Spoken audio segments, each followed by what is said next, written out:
You're listening to the Rainmaking Podcast, hosted by high-stakes headhunter, author, and professional speaker, Scott Love. You're listening to the Rainmaking Podcast, and my name is Scott Love. Thank you for joining me on the show. If you have a fantastic professional services firm with an elite team and your strategy is leaning on the wrong wall, you're not going to get what you want.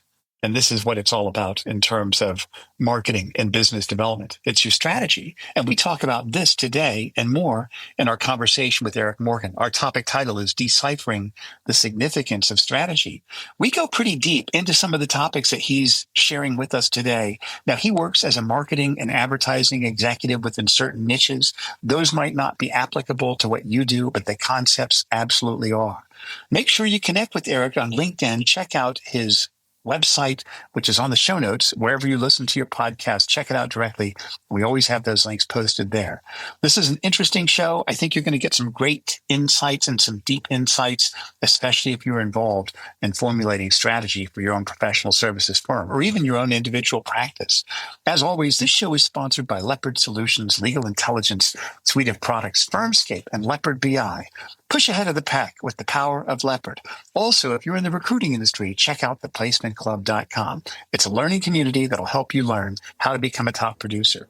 Thanks for listening, and I hope you get some great ideas from my conversation with Eric Morgan today.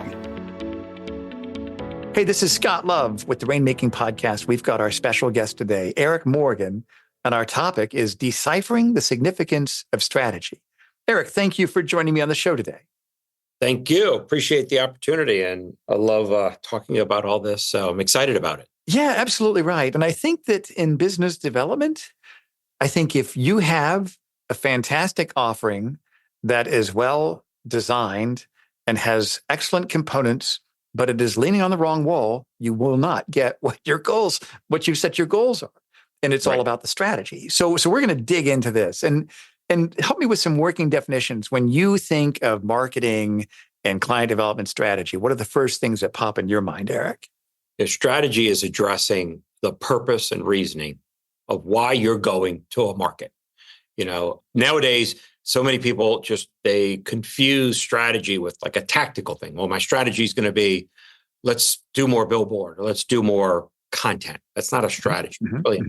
So for us, strategy really is looking at a marketplace, whatever industry you're in, and saying there's a space that I can own in that. And this is why that makes sense. And this is why it's relevant to a group of people that are on the buying side of this relationship. And so the strategy is going there. You know, strategy is I'm going to support them in this way. And then you build a marketing campaign around that. So this marketing strategy actually is derived from partially a business strategy. Okay, good. So let me kind of pick apart some of the things that you mentioned in there. The first thing that you said that I thought was really interesting, why you are going to a market. I mean, for me, the obvious answer is because we can make tons of money. We're going to be like Scrooge McDuck rolling around in piles of $100 bills because we can make money in this market. But I know there's a deeper why to that. When someone is looking at why, or let me rephrase it this way. When you have seen successful businesses that have employed an effective strategy and they've reached the results they've wanted, what do you think their why was, Eric? You know, it's tied directly to what the consumer is looking for. You know, if you look at everybody's got a pizza or everybody sells tennis shoes, all right, all these tennis shoe companies, you know, it become a commodity. And at some point, a client, a customer, a purchaser has to make a decision on why one over the other. And strategy as a brand is what you're putting out there, and it's why our product is better. Whether that strategy is, you know, I support communities, or strategy is we're tied to a lifestyle for this particular shoe. You notice that a lot of these shoe manufacturers, that's easily relatable, is they're not, put my shoes on, you're going to win a gold medal. They can't promise that. But instead, it's, you know, just do it. It's that lifestyle. It's supporting somebody. You know, for Under Armour, it's we're going to shine a light on the dedication and sacrifice. All right. I have sacrifice. I got up at 5:30 this morning, went to the gym for a little over an hour. And then I come home and I grab my daughter and bring her to school. The sacrifice is, I don't have a glass of wine or whatever the night before because I know I'm getting up early and I want to be 100%. That's what Under Armour wants. Under Armour wants to speak to me because they appreciate and they're going to support my dedication and my sacrifice. Yeah, that's interesting. And so, that seems like a real nuanced strategy, don't you think? When you think about it, yes, it absolutely is. But the goal of a strategy when you have a brand is to go to that marketplace and figure out where you can live as a brand and thrive. And it makes sense for the customers, and you're going to relate to a group of customers. You want to be able to stand out and go, this is what we're about. This is why we're here. You're just another commodity and you're fighting on price. Yeah, right. And that's what I've seen a lot of people in the professional services world do. The mistake they make is we can charge a lower hourly cost. And that's what they lead with. And if that's the only thing you have to talk about, then it's a race to the bottom, so to speak. It is. And you've just got to have more substance. And there's got to be a better reasoning for why you're going to market. And it's that you're helping somebody's life. You're solving a problem. You're accomplishing something for them. And so that's what really strategy is about. Yeah. So let me do this then. Let's just say you're consulting to a professional services firm that wants to open up an office in a certain region where they don't have an existing presence. And they have clients that are in that region. They know that they can maybe acquire a firm that's already there. Either way, however they're going to do it, they want to open up an office in that market. And you're consulting with them about strategy. What would be the first thing on your mind that you're looking at in terms of advising them to think about strategy, about opening up that office?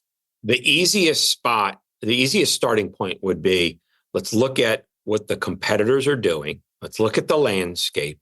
Let's look at needs that are not being addressed and create that, if you think about, 4 quadrants, most of the competitors, depending upon what industry you're in, are going to land probably lumped together in one half, top corner, bottom corner or something. They're all going to be clumped together. There's going to be some white space, some open space in those quadrants that the firm can own. And so that's really what it is how do you become distinctive? And I use the word distinctive. I don't like using the word differentiation. It's not bad or anything. You want to be distinctive.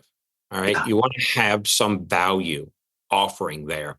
And you've got to be slightly different than the others. The more difference, greater, great.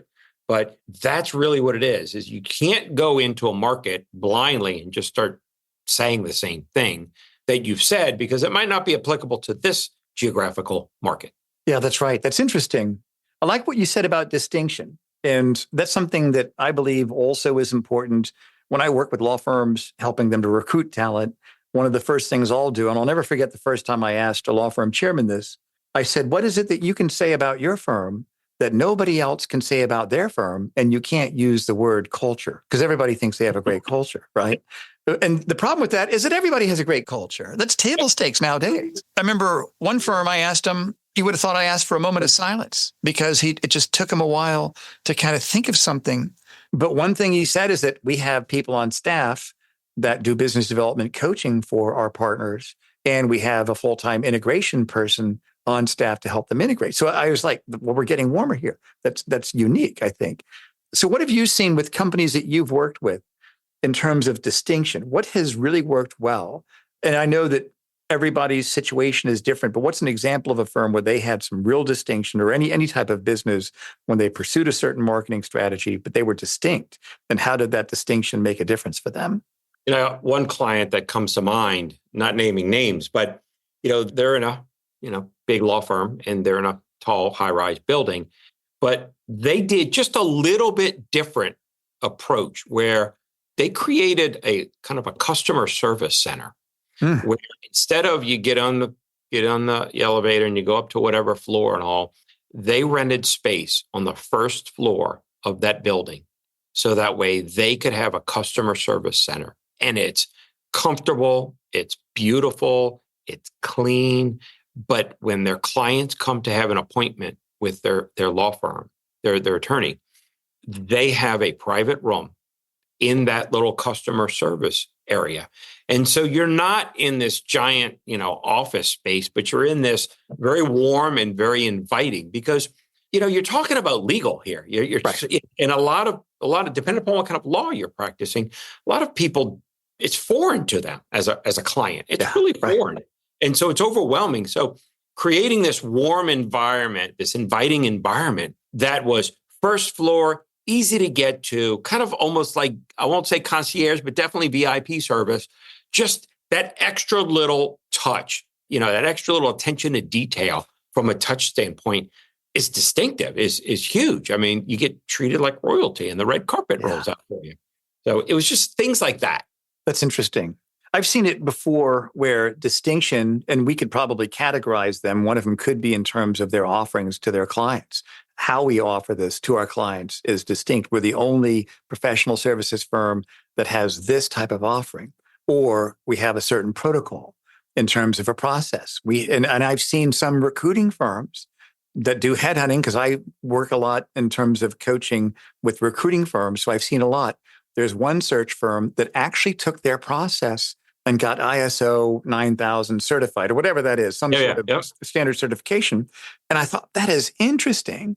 They've taken what we all do and they have gotten granular to the point of detailing and flowing this out and getting certification on what they do. If I was a company looking to retain a firm, that would be the company I would choose. I mean, of course, except for me, I would work with that firm that has something distinct like that. So I guess we could kind of look at different categories, people in terms of processes, in terms of offerings that they have, in terms of the way their product is built if they're in manufacturing, all those things. Are there any other categories or any other examples that you've thought of in terms of what's distinct and how that can impact the strategy? Going back to the whole VIP role, I have healthcare. We have a separate division that handles healthcare. Mm-hmm. And one of the hospitals that was acquired into this system that we work with, they have literally a concierge service. And it's kind of in the same line of what I was just talking about. But like if you're in the hospital, they offer concierge service. Well, they'll go get your mail from your house if need be, if you're in the hospital for an extended stay. So they have hired a third-party company to offer, some level of concierge where you can go out as a look, you're here, you don't have a lot of family in town, you've got some basic necessities, and we're going to send somebody to go pick up your mail, and they're going to bring you your mail. Just those little, touches. Now, there's, of course, just different, training programs. We see onboarding processes. We talk about culture. It's great, but everybody's got a culture, whether it's good or bad. Everybody's got one. But it's how do you do it our way? And, you think about Ray Kroc with McDonald's and things like that. It's like we have a special way of doing things. And that can be that point of distinction. And it can be powerful. The touch points, making sure that a new client who comes through the door is engaged in certain ways, 1, 2, 3 times before they. Look, we all experience it at a restaurant. You're standing at the hostess counter and like, I'm waiting, nobody's come to me. Do I sit myself? What do I do? Then they sit you at a table and in 10 minutes goes by, nobody's come to greet you. Nobody's brought you a glass of water saying, welcome to the restaurant. It's those opportunities that, we're talking, just touch points, but this feeds into branding. This feeds into strategy. Absolutely right. One thing I've noticed that when I work with firms and they're interviewing partners, and these are significant partners from significant competitors, and that partner's taking the time to take a look at this other firm, even if that partner doesn't choose to move and join that firm, that partner still walks away with an impression. And I've noticed that bad news travels faster than good. If it's a bad impression, then they like to talk about, well, I'm never going to go there. They couldn't even respond to me in time. They delay. I can't understand how they'd be effective at anything else if it was such a bad experience, even being considered for that. So I think that's something to be mindful of, that everything that we do is a brand exercise. It's a marketing exercise. So let me kind of bring it back to strategy here, because I like the fact that this rabbit hole goes pretty deep in terms of strategy. When you've worked with organizations, and maybe it's not an organization that you've worked with, you've seen, let's say, a household name start something and it failed because of strategy. Are there any examples that you can think of where something just could have been tweaked a little bit in terms of the strategy where it could have played out really well? Or is there anything on your mind that you've seen in the business world that you've come across before?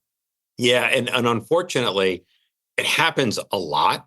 And the larger the organization, probably the more likely it's going to happen because, this great idea or this great positioning, it always starts out great. But by the time it gets touched by a bunch of different people down the process and becomes an executable idea on a marketing campaign or what have you, it just gets butchered. And so this idea of, hey, we're going to talk to this group of people because they have this need and they've got this life-threatening injury or this problem that we're going to solve. And this is how we're going to stand apart and bring value and bring, amazing legal representation to them. And this is the message we're going to do. And this is the positioning we're going to take and so forth. Well, it just gets butchered. And unfortunately, people fail to keep, it's a game plan. Unfortunately, people forget the game plan that we all agreed to. We signed this document 3 weeks ago, 6 weeks ago, and here we are so far off course that, it doesn't even look like what we talked about initially. It's like, oh my God, what were we doing? I mean, we failed ourselves. We failed the brand by not honoring and being true to what we set out to do. And so it happens often. It really does. And I'm one of those people that the longer things drag out, the more restless I get. It kind of gets that wear out factor. And I'm like, no, we got to move on. I mean, and so I often tell people, let's just stop. Let's go back, even if it's going to set us back a day or two. Let's go back to the beginning. Why did we set off on this journey? And what is it we were trying to accomplish? Because what we're dealing with now doesn't sound anything like what we were talking about the other day or 3 weeks ago. Yeah, that's interesting. I think it's good to have that clarity and also to keep going back and saying, are we really going to where we said we wanted to go? So what do you think are some of the pitfalls that business owners, entrepreneurs, executives, team leaders, that they fall into as they're starting to develop their strategy? I chalk it up for knee-jerk reaction. They want to keep up with the Joneses. So-and-so, my competitor down the street, the firm down the street, the company across town, they're doing this. So we should be doing it. And it's like, well, that might work for their strategy, but let's think about this. And does it fit for our strategy? So not being disciplined enough and using, why we're going to market as a guiding North Star and why, let's just not jump to conclusions and, let's do what's right for us, for our brand, for our staff, and ultimately, obviously the clients. But let's just stay focused. Don't get distracted by the competition. Do what's right for us. And it does work. And there are chances that it might not work, but you're going to learn an immense amount. And then you're going to be able to optimize and tweak. If you go and do what the next people are doing down the street, the competitors are doing down the street, why didn't it work? Really, it's not right for you. It's not built for you. So let's say we're consulting then with this owner of this professional services firm or a division manager, whoever it is. Yep. And they've got a clear why they know they're going to win, how they're going to solve problems for their clients, what their points of distinctions are. They've looked at that white space. They've looked at the quadrant areas. Where can they really fill in the gap where their prospects aren't being served? And they start walking forward. They have all these things that you think they have done correctly. How can they start measuring their progress to know if they're on path to where they need to be or if they're getting a little bit sideways away from where they should be going? Well, it's funny they say measuring because I wasn't sure where you're going with that question. But what my reaction was going to be was make sure they know how to measure it before they start rolling it out. Because that's one of the biggest things. Because early on, if you measure it correctly, early on, you'll be able to make course corrections if needed. So I would put points of measurement all along. And look, there's a couple of ways you can measure things. I like to divide them up into buckets. So you've got advertising type points of metrics, and that's standard impressions and clicks and things like that. Then you've got marketing type metrics, which are more of did I get a lead? Did I get a form? Did I get a phone call? And then there's the business metrics was marketing qualified leads. Are we talking about great conversion rates and so forth? So along this path that customers, that the firm's ultimate customers are going to take, I would say that journey from they wake up one morning, They need to hire this particular type of firm. They've got an awareness. They go through the research and consideration, narrow it down, make a decision, and ultimately hire the firm. Put metrics in at different points. So are you creating that awareness that you wanted? Is the word on the street? Are you seeing people clicking on your ads? Are you getting the reach and the engagement out of the messaging that you are hoping to get? Is the KPIs there? That's great. Then as people go through that customer journey, you have measuring points of measure. All right, how many forms did I get? How many calls did I get? What's my intake process look like? Are these quality calls? And then communicate that on a regular basis. We require the clients that we work with to have access, provide us with access. So that way we can look at this at least on a weekly basis and then go, what was different that we did last week that created this lift this week?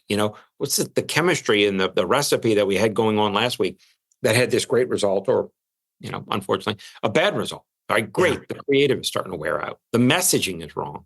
We ran into this market and we weren't completely done with the brand awareness, and we were trying to jump too quickly to that call to action to make that phone ring. So let's go back and do a little bit more brand awareness so that people understand, are educated about the brand and what we stand for and why we're distinctive and why we're different than, the competitors that are already here.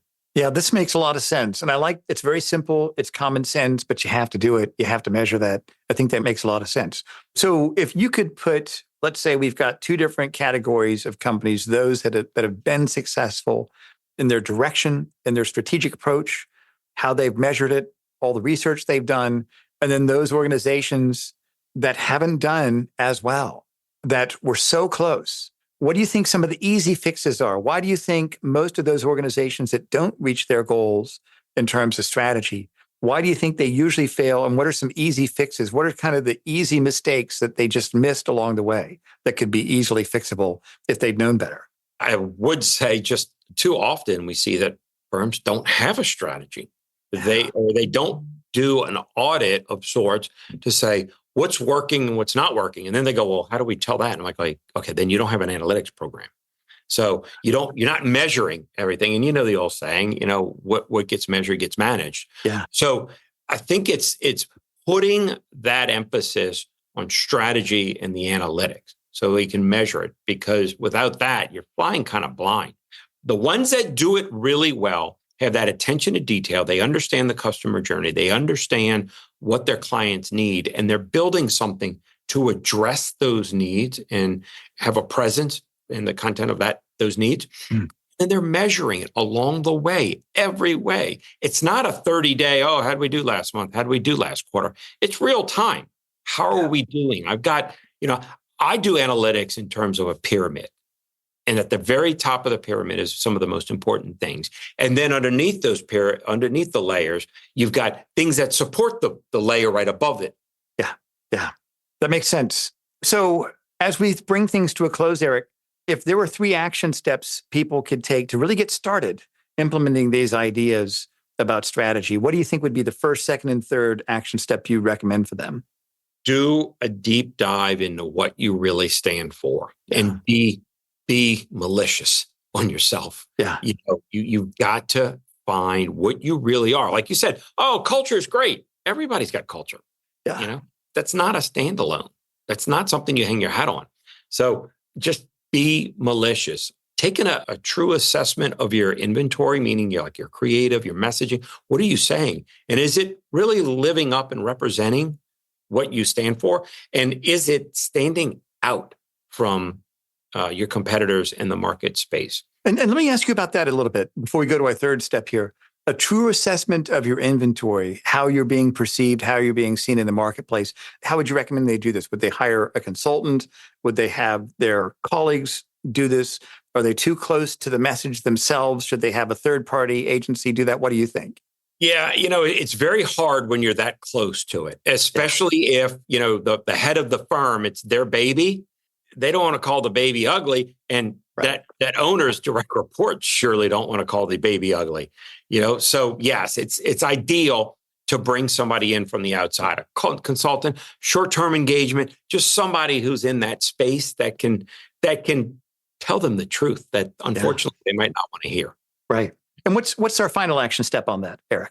It's probably, can I have 4? But the third one I'm going to be is build an analytics program. Okay. The data. I mean, we are in an age where we have so much information at our fingertips. Build an analytics program. It starts small. Crawl, then walk, then run. That's all you got to do. Just start small.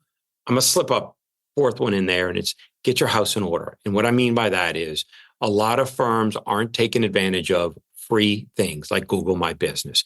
Get some reviews up there, put some great quality imagery up there.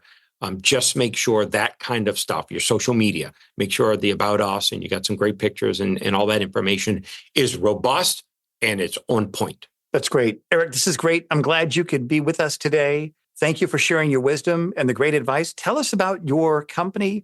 What do you do? What would you like our listeners to know about you and how you can help them? Yeah, thanks. No, this is fantastic. Thank you. So we're 27 years old, Roux Advertising, which is the legal side of what we do.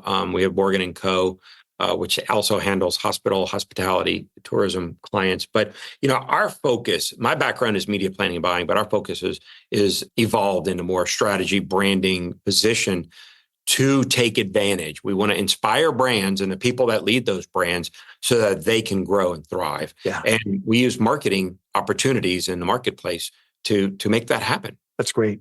Well, Eric, we're going to put all of your contact information on our show notes. So anybody that's listening, go to where you listen to this podcast and look at the show notes, and you'll be able to connect with Eric and his colleagues directly. Eric, thank you for being here today, and I look forward to having you on the show here in the future.